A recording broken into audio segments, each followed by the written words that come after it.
Olá, tudo bem com vocês? Eu sou o professor Emerson e estou aqui para trabalhar literatura com vocês do 8º ano. Seja bem-vindo e bem-vinda à nossa aula de literatura. Vamos continuar falando sobre os textos literários, as formas desses textos literários, e eu convido você a fazer o quê? A viajar nesse mundo literário. E para a nossa aula de hoje, para a gente começar a esquentar a nossa cabeça, eu trouxe para vocês uma imagem que eu tenho certeza que vai fazer você pensar em alguma coisa. Olha só essa imagem que eu trouxe para vocês. O que essa imagem representa para você? Que sentimentos essa imagem traz para você? Nós já estamos aí há algum tempo fora da escola, então, esses sentimentos, que sentimentos essa imagem traz? Essa sala de aula que está vazia, como que você enxerga isso? Então, para a gente começar a já entrar na nossa história, eu trouxe para vocês só o título de um artigo que saiu, que foi publicado num jornal. Mas, professor, espera aí.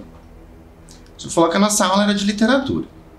E eu sei que o artigo não é um texto literário. Ok, você está certíssimo em pensar sobre isso, mas nós ainda estamos esquentando a nossa mente. Nós vamos entrar na literatura, mas para a gente ir nos esquentando, nos motivando a conhecer a história que nós vamos ler, é claro que a gente vai começar com esse título. A escola faz falta? Em meio às incertezas do momento atual, uma certeza se impôs na pandemia da Covid-19. A escola faz muita falta. Aí leia a opinião de Mendonça Filho, que é quem escreveu, o articulista, aquela pessoa que escreveu o artigo. Nós não vamos fazer a leitura deste artigo, mas eu gostaria que vocês prestassem bastante atenção no que ele diz sobre uma certeza se impôs. A escola faz falta. A escola faz falta para você? O que você está pensando sobre isso? Tá sentindo falta da escola? Está sentindo falta dos colegas? Está sentindo falta dos professores? E então, o que será que as crianças têm a dizer sobre isso? Vamos conferir? Convido você a assistir ao vídeo. Meu nome é Pedro Henrique. Eu tô aqui para passar um recado para vocês. Por que eu quero que volte às aulas?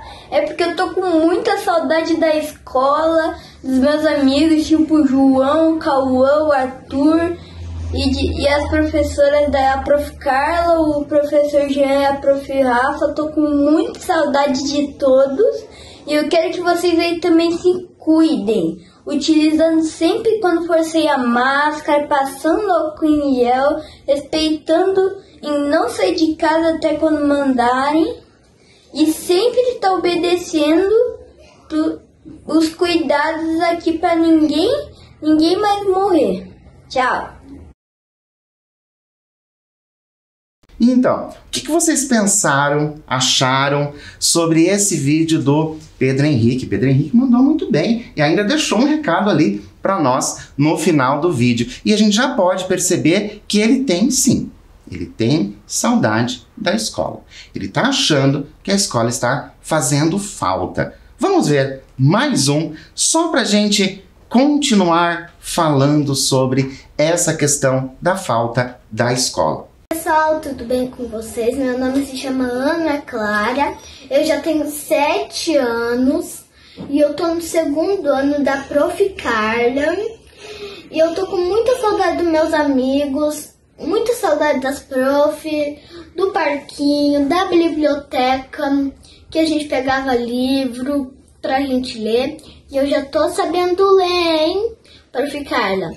E eu adoro todo mundo que seja dos meus amigos, que eu brincava muito com a maluca Rafa, que vocês se cuidem pra quando chegar as aulas, a esperança chegar.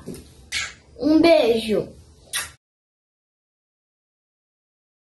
E esse vídeo? Gostaram desse vídeo? Viram a declaração dela? Impressionante como ela diz para nós que já tem 7 anos. Olha só, ela já tem 7 anos e gosta da biblioteca. Não é legal isso? Ela sente falta da biblioteca. Só que, e agora? O que será que uma mãe poderia dizer sobre a falta que a escola faz? Porque agora a gente viu duas crianças, mas e uma mãe?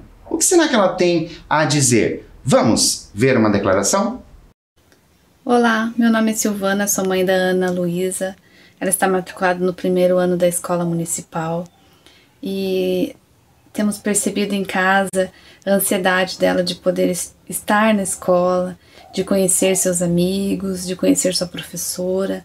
Apesar dela estar realizando as aulas em casa, conseguimos sentir às vezes que não se sente motivada e que deseja muito voltar no presencial para estar vivendo este momento da escola, a sua rotina de escola com seus colegas, com o professor, conhecer, dividir o dia a dia, as brincadeiras, né? Então está sendo um momento de muita espera e ansiedade para que tudo volte ao normal, para que ela possa viver essa rotina, conhecer seus amigos, seu professor e estar lá, junto com aqueles que ela tanto espera encontrar e conhecer, né?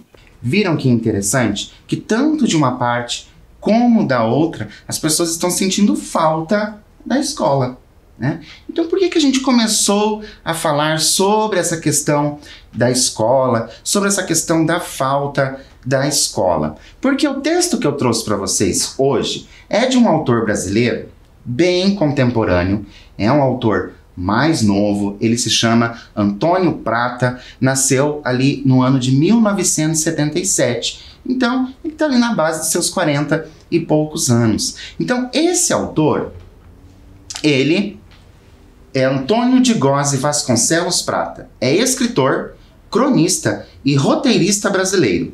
Prata é filho do também escritor Mário Prata. Estão lembrados que nós conversamos sobre um outro autor que também é filho de autor?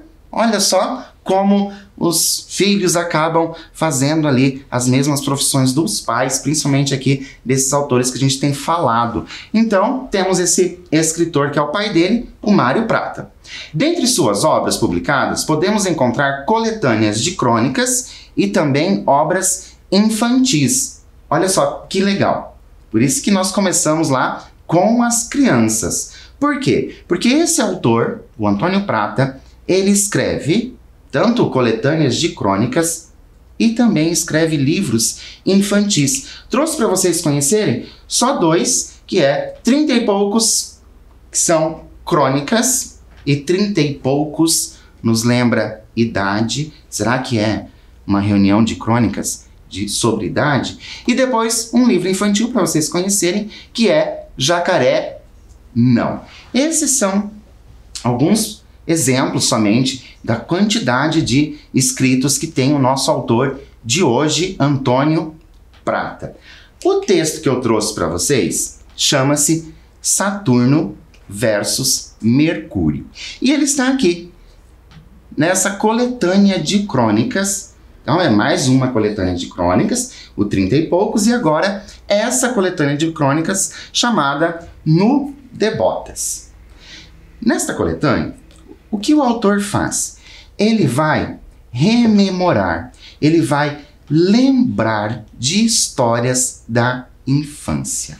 É isso que ele vai fazer. Você tem bastante histórias de quando você era mais jovem ainda do que você é. Você já tem bastante história? Você gosta de contar essas histórias para as pessoas? Então é bem interessante o que o nosso autor fez. Pegou todas não, são muitas coisas. Pegou algumas lembranças que ele tinha da história e trouxe para nós, assim, nos deliciarmos com ele contando em formato de crônica. De acordo com a nossa introdução, lembram? Imagem que vocês pensaram sobre as crianças falando alguma coisa. Depois nós tivemos aquela mãe também falando alguma coisa, falando sobre a escola. Quais hipóteses? Então, quais hipóteses? O que você imagina? Quais hipóteses você consegue levantar a respeito da história que leremos a partir do título? Então, qual é o título da história que nós vamos ler hoje, da crônica que nós vamos ler hoje? Saturno versus Mercúrio. Eu vou dar um tempinho para você pensar a esse respeito, fazer as suas anotações e eu volto para a gente continuar.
E então, conseguiu fazer o levantamento aí de algumas hipóteses? Será que ele vai falar de planetas? Mas se ele vai falar de planetas, por que nós iniciamos falando de escola? Ah, eu sei, porque na escola a gente aprende sobre planetas. Será que é isso? Lá no final, a gente vê se as hipóteses que vocês levantaram estarão corretas, estarão de acordo ali com o nosso texto. Convido vocês a fazerem a leitura junto comigo e se você quiser, faça aí também na sua casa a leitura em voz alta para você ir treinando a leitura, ok? Vamos começar então.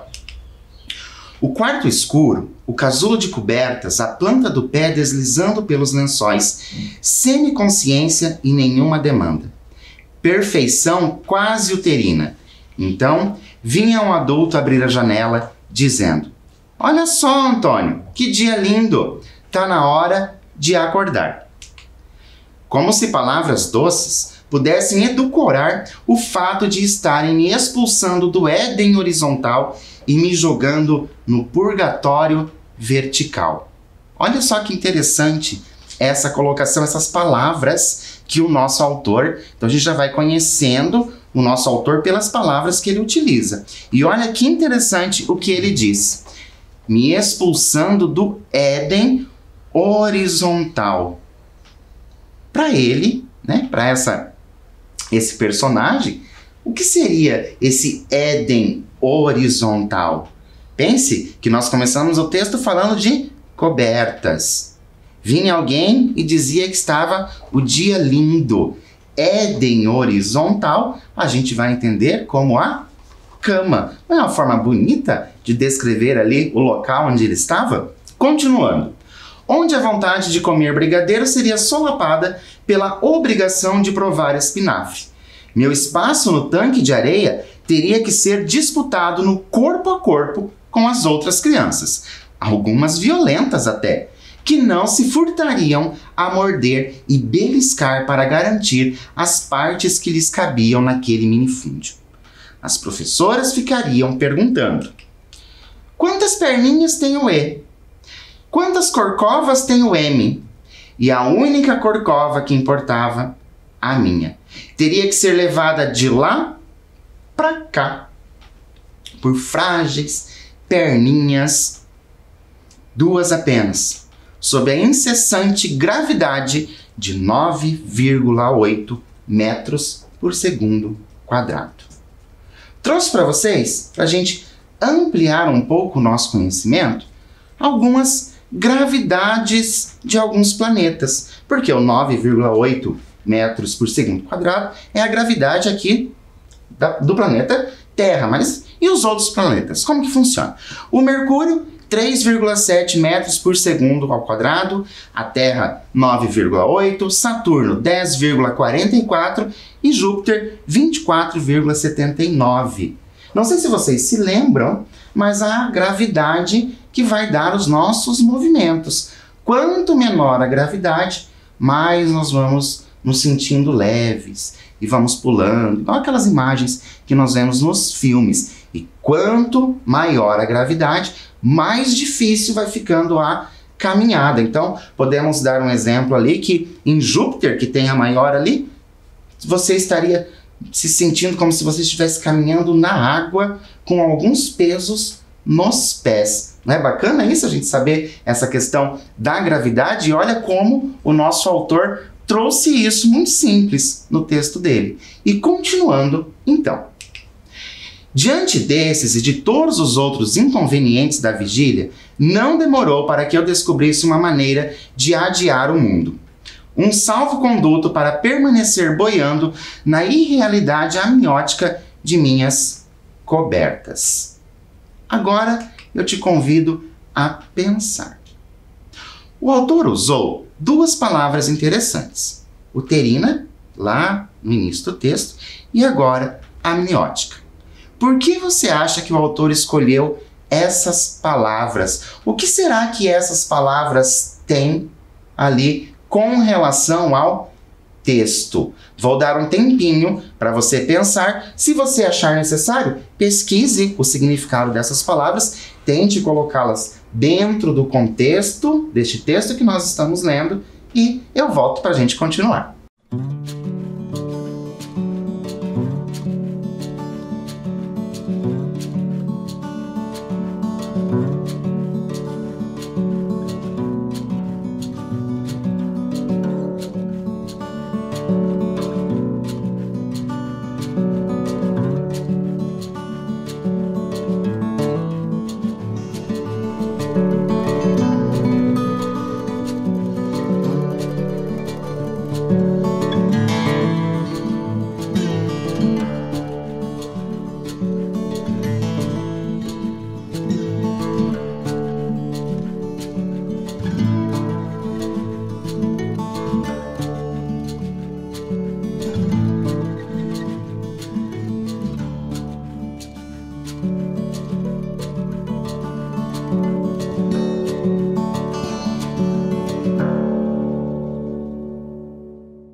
Então, conseguiram chegar aí a uma conclusão do porquê o autor escolheu essas palavras, né? Nós sabemos que uterina e amniótica tem relação com o quê? Em relação com o útero, criança no útero. Então, olha como ele relaciona o bem-estar que ele está se sentindo ali na cama com essa relação ali de como ele ainda não tivesse nascido, ele se sente protegido naquele calor do útero. Então o autor vai utilizando essas palavras que são não tão utilizadas no nosso dia a dia, podemos dizer assim, mas ele utiliza com muita graça ali dentro do texto. E vamos continuar a nossa história para saber o que está acontecendo, por que Saturno e Mercúrio e por que nós tínhamos lá no início, né, os vídeos de escola. Olha só.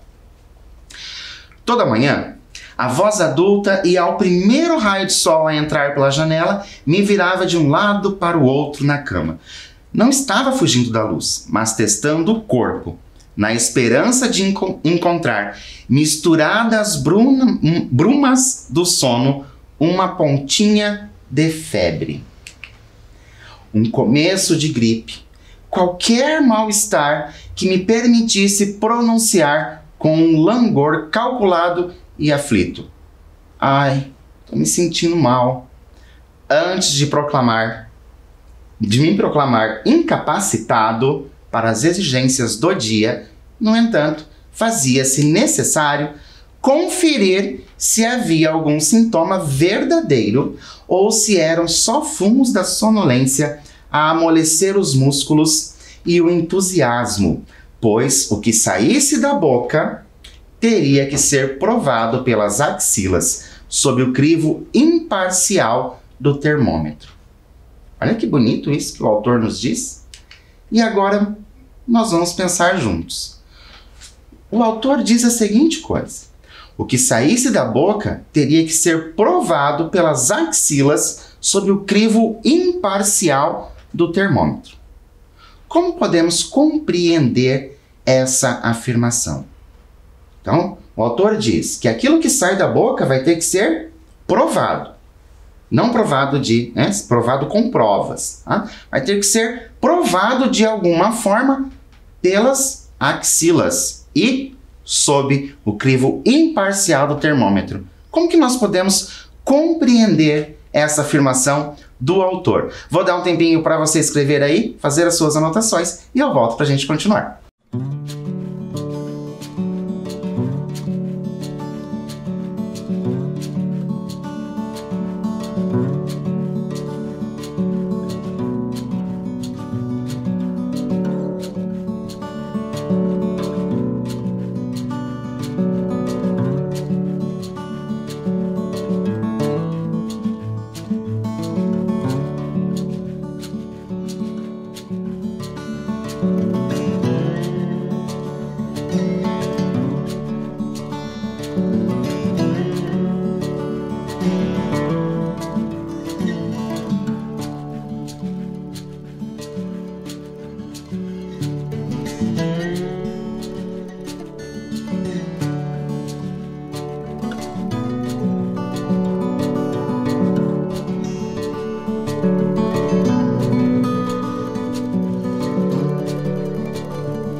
E então, conseguiram pensar nessa afirmação do autor? Porque é bem interessante o que ele diz. Olha só, o que saísse da boca, ou seja, aquilo que ele falasse.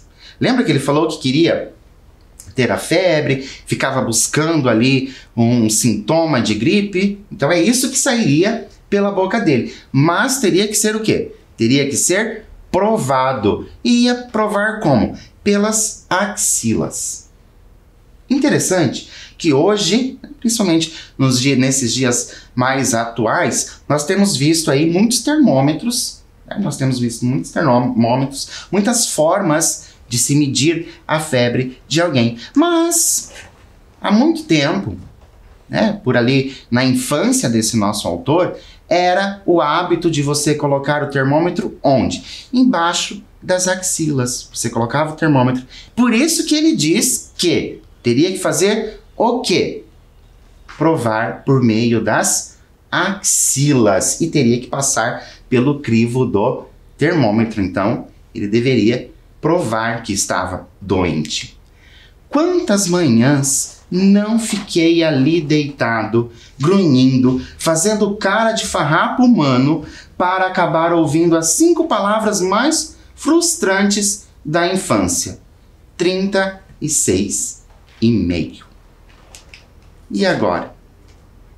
Por que as palavras 36,5 seriam frustrantes? Por que vocês acham que 36,5 seria frustrante?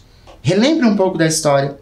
Relembre o que ele está tentando fazer, que você vai, com certeza, chegar a uma conclusão. Vou dar um tempo para você fazer as suas anotações, pensar a esse respeito e eu volto para a gente continuar.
Então, conseguiram chegar a uma conclusão do porquê seria frustrante? Claro, porque 36,5 ia dizer que ele não estava com febre, ou seja, a desculpa não iria colar. Vamos continuar.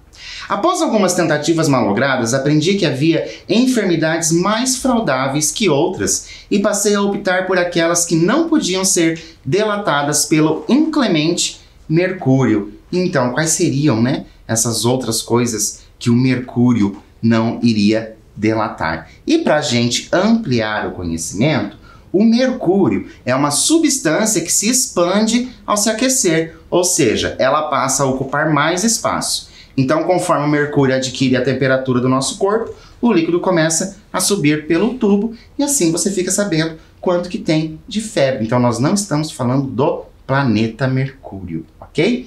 Continuando, olha o que ele inventou. Enjoo, dor de cabeça, dor de garganta ou mesmo a alegação de algo difícil de definir, mas fácil de simular. Um vago e agudo mal-estar. Claro que para tais blefes era preciso ter cara de pau e arte na encenação, coisa que nem sempre meu recém-adquirido superego, ainda não devidamente laceado pelo uso, permitia. Em algumas manhãs, porém, a melancolia vencia o pudor. Eu mandava a autocrítica catar coquinhos e executava toda a via-crucis de lamúrias e tosses forçadas, caretas, contorções, uma ida cambaleante até o banheiro e o pedido, por favor, para ficar em casa. Vez ou outra, para minha surpresa, funcionava. Minha mãe, não sei se por comprar a mentira ou por preguiça de investigá-la, me deixava ali, fechava a janela e ia para o trabalho. Agora, vamos assistir a uns vídeos sobre algumas histórias parecidas? De querer ali inventar alguma desculpa? Convido você para a gente assistir a esse vídeo e depois vou dar ali continuidade à nossa história. Oi pessoal, tudo bem? Meu nome é Ana Amélia. Eu sou mãe do Pedro e da Ana Clara, mas também sou professora, né? A gente pesca ali rápido as desculpas para deixar de ir para a escola. O Pedro, num determinado dia da semana, ele não gostava de ir para a escola, mas ele ia para o integral, porque ele fica o dia inteiro na escola.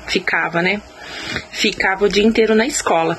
Aí ele falava: mãe, não, hoje eu tô com dor de cabeça, hoje eu tô com dor de barriga, hoje não posso ir, nananana, todo dia uma desculpa, toda semana uma desculpa diferente. Aí eu falei pra ele: olha filho, você pode não ir, só que você vai ficar o dia inteiro com a avó, porque quem falta na escola tem que faltar no integral também. Você não pode ir só pro integral, meio-dia ir pro integral, não pode.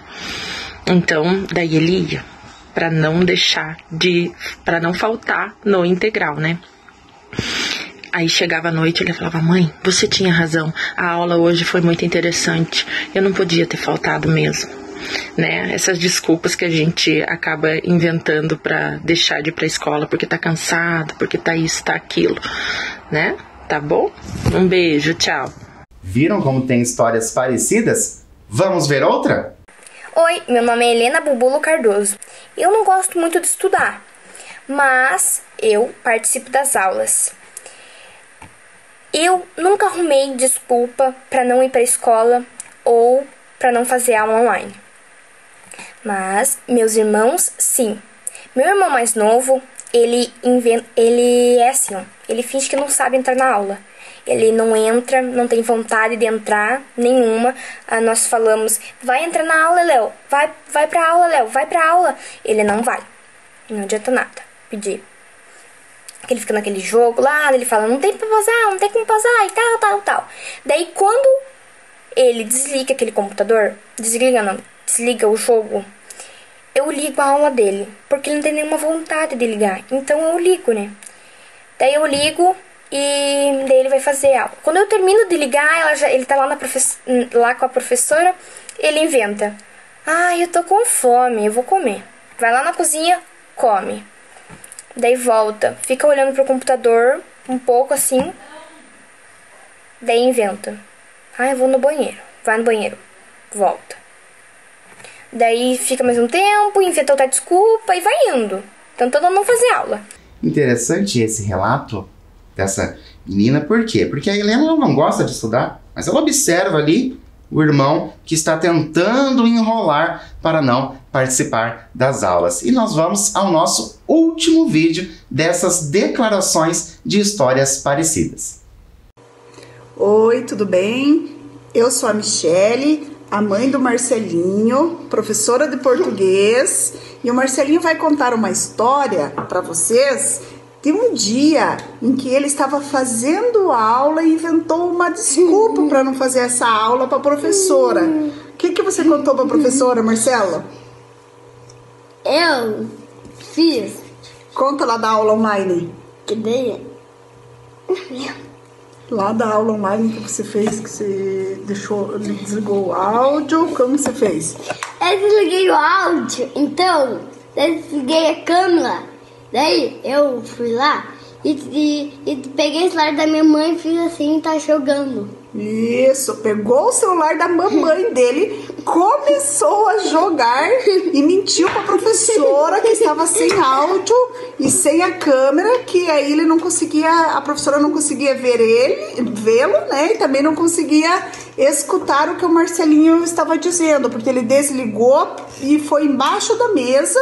E embaixo da mesa ele estava jogando no celular da mãe dele e a professora falando lá no computador, né, Marcelo?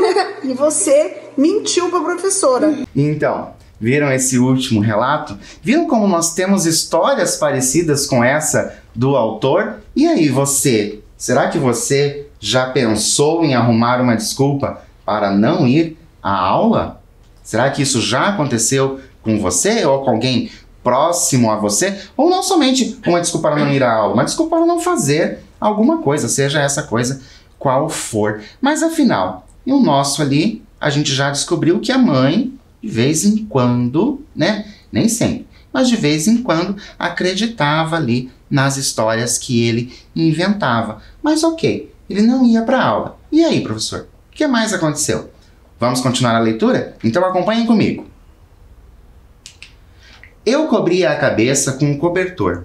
Aproveitava aquela rabeira de cansaço com um prazer subversivo e dormia o sono dos injustos, do qual acordava 1 hora depois, remoído pela culpa. Olha só o que está acontecendo com o nosso personagem. Ele conseguia, sim, ficar em casa. Mas adiantava. 1 hora depois ele já estava acordado e não somente acordado. Ele estava o quê? Se sentindo culpado. Culpado por aquilo que ele fez, que foi ali inventar a desculpa para ficar em casa. Mas cerrava os olhos, tentava adormecer de novo, mas não dava. Era preciso sair da cama, tomar banho, vestir uma roupa, descer para a sala. Pensava nas outras crianças, na escola, correndo no pátio. Olha que interessante, que a ideia dele era ficar em casa. Mas quando isso acontecia, ele pensava em quê? Na escola. Em como a escola estava fazendo falta para ele. Por isso que nós iniciamos a nossa aula falando sobre a falta da escola. A falta de você estar na escola. Então ali, agora, o nosso personagem, ele faz o quê? Começa a perceber a falta que está fazendo ali ele não ter ido à escola. Por quê? Porque ele precisava levantar, não ia ficar o dia todo no quarto, ele precisava levantar e descer para a sala. Pensava nas professoras, no dia seguinte, perguntando por que é que eu tinha faltado, pensava na minha mãe, no trabalho, preocupada e decidia que o mínimo que eu podia fazer em respeito a todos era me comportar realmente como um enfermo. Olha só as preocupações que ele trazia. Por conta de uma desculpa, ele começava já a se preocupar até com a mãe lá no trabalho, que com certeza essa mãe ficou pensando em como esse filho estava ali na casa, ok? Enrolava-me numa manta de lã me sentava na frente da TV com uma xícara de leite condensado e Nescau e passava o dia por ali, vendo carros explodirem, heróis Transformers lutarem contra macacos alienígenas, uma senhorinha de cabelo acaju ensinando donas de casa a fazer estrogonofe com ricota em vez de creme de leite. Seu marido nem vai notar a diferença.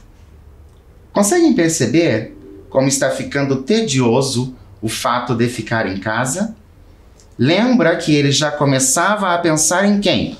Começava a pensar nas crianças correndo pelo pátio. E agora ele só ficava na frente da TV, ok? E ainda assistia a esses programas que, possivelmente pela idade dele, nem tinha ali a questão de saber cozinhar. Então talvez esse interesse ainda não tivesse chegado a ele, porque ele era pequeno. Lembra que ele ainda estava falando ali de formação das letras, da letra E, da letra M, e ele mesmo já diz as perninhas frágeis, então a gente pensa em uma criança bem pequena. Então o tédio já começava a aparecer. E continuando a nossa história, quando levantava para ir ao banheiro, mesmo que a Wanda estivesse lá na cozinha, de onde vinham os reconfortantes sons da água na pia, das louças sendo colocadas nos armários e o intermitente apito da panela de pressão. Uma pausa. A Wanda, ele cita o nome de alguém. O que vocês acham que é essa Wanda? Por essa parte que nós fizemos a leitura. Olha só. A Wanda estivesse lá na cozinha, de onde vinha os reconfortantes sons da água na pia. Quem que vocês acham que é essa Wanda? Conseguem perceber ali que possivelmente é uma das pessoas que ajuda na casa? E é interessante que o nosso autor, o Antônio Prata, quando ele vai fazer as memórias dele de criança em formato de crônica, ele cita a Wanda em alguns momentos, em algumas histórias. Então a gente sabe que é uma pessoa que fez parte ali da convivência dele. Mas vamos continuar depois, né? Ouvia a panela de pressão, eu caminhava. Lentamente, arrastava os pés, não tirava a manta nem por um segundo, tentando convencer a mim mesmo de que merecia aquele autodecretado feriado. Olha só no que ele acaba se metendo. Não tirava a manta nem um segundo. E se fizesse calor? Ele teria que continuar com a manta. Afinal, ele está se sentindo mal. Só de noite, quando minha mãe voltava do trabalho, eu me autorizava alguma melhora. Olha que espertinho a nossa criança. Parecido com umas histórias que nós ouvimos, né? Vemos aí nas declarações, mostrando ali, querendo mostrar alguma esperteza. E o espertinho faz o quê? Quando a mãe chegava, ele já começava a melhorar. Passou o dia todo aí, enrolado no cobertor, confirmaria a Wanda. Mas agora já estou melhor, eu diria, recebendo um sorriso e um afago. Olha que esperto que ele foi. Na manhã seguinte, faria um esforço enorme para sair da cama antes que os pensamentos transgressores se formassem na minha cabeça e se espalhassem pelo corpo. Olha que interessante agora o que ele diz. Na manhã seguinte, faria um esforço enorme para sair da cama antes que os pensamentos transgressores se formassem na minha cabeça e se espalhassem pelo corpo. O que vocês acham que são esses pensamentos transgressores, de transgredir, né? De passar ali algumas regras? O que vocês acham que seriam esses pensamentos? E por que eles não poderiam ali se espalhar pelo corpo? Pensando na história do Antônio, certo? Ele estava fazendo o quê? Se esforçando para não querer arrumar outra desculpa. E mesmo assim, né? Mesmo que ele tenha se arrependido, ter ficado tedioso em casa porque não foi para a escola, sentido falta das crianças, das professoras, mesmo assim, ele lutava para que esses pensamentos não passassem ali para o corpo e se sentisse novamente ali, meio que com um mal-estar, como ele mesmo afirma. Eu diria que estava doente, nada demais, só um mal-estar. Então sairia correndo para o tanque de areia, faria um castelo, cavaria um buraco e deixaria enterrados os últimos resquícios de culpa. Então, na volta da escola, ele faz o quê? Ele diz que estaria doente, né? Naquele dia, ele vai para a escola, os pensamentos transgressores não faz parte ali dele, ele vai para a escola e chega e diz o quê? Que estava doente, mas que não era nada sério, só um mal-estar. Então, sairia correndo, tanque de areia, lembram? Tanque de areia, que ele sentia falta, faria um castelo, cavaria um buraco e deixaria enterrados os últimos resquícios de culpa. Olha só como o nosso autor, ele traz a culpa novamente. A culpa de quê? A culpa de ele ter ficado em casa por conta de uma desculpa. E hoje nós podemos refletir muito a esse respeito, porque nós não estamos em casa porque nós arrumamos desculpas. Nós estamos em casa e nós não podemos realmente ir até a escola por enquanto. Então, essa falta, certo? Nossa, que acabou sendo obrigatória, ele passou o quê? A inventar desculpas para não ir à escola. E então, gostou da história? Gostou da história do Antônio? Viu como era essa criança que tentava arrumar desculpa? Gostou das histórias dos vídeos? Eu trouxe para vocês, para a gente ver algumas histórias que são bem parecidas com a história do Antônio. O que você achou dessa atitude? Você achou correto? Você achou incorreto ele ter feito isso? No final de tudo, depois de tudo que nós lemos, de tudo que nós conversamos, foi bom ou não ele ter inventado a desculpa? O que você acha? Foi bom ele ter inventado a desculpa para ficar em casa? Será que valeu a pena? Lá no início, eu pedi para vocês levantarem algumas hipóteses, lembram?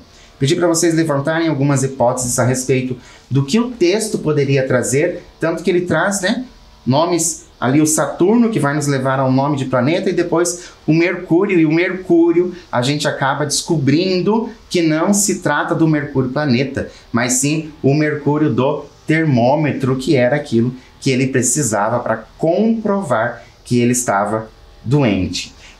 Essas hipóteses que você levantou lá no início, foram de acordo com o texto que nós lemos ou não? Se não foram de acordo com o texto que nós lemos, não precisa se preocupar. É sinal de que você, a partir do título que você leu, com as suas histórias de leitura que você traz para a sua vida, todas as histórias de leitura que você já teve, você faz o quê? Você imagina o que pode ser. Então, espero que vocês realmente tenham gostado da nossa história. Espero realmente que vocês não arrumem desculpas para ficar em casa. Por hoje eu vou ficando por aqui e espero vocês em nossa próxima aula. Até mais!